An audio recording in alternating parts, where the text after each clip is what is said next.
Mushroom আছে, menthol আছে, frozen আছে, ভেজিটেবল আছে।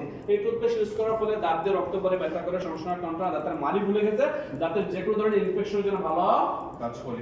বাজারের টুথপেস্টে কি আছে? বাজারের টুথপেস্টে আছে কালার আছে, কোনো ফ্লোরাইড আছে, কেমিক্যাল আছে, সুগার আছে।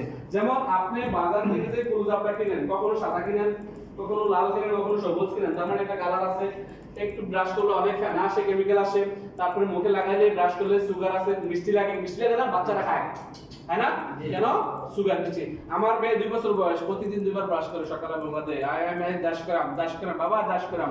আমি বাথরুমে নিয়ে গিয়ে ডিএক্সএল টুথপেস্ট, এবং কম দিলে হবে না, তার মন মতো বেশি করে নিবে, নিয়ে সে নিজেই দশে ডিএক্সএল টুথপেস্ট দিয়ে, এবং সে আরো 6 মাস আগে থেকে ডিএক্সএল টুথপেস্ট দাঁত ব্রাশ করা শিখে গেছে।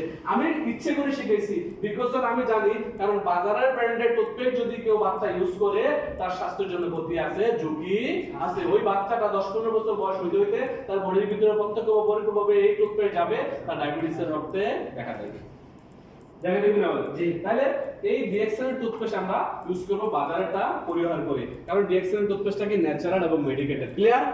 Yes. সাবান ইউজ করেন নি? Yes. বাজারের সাবান থেকে ডিএক্সএল সাবানটা বহু গুণে ভালো, কারণ এটা মাশরুমের কি আছে?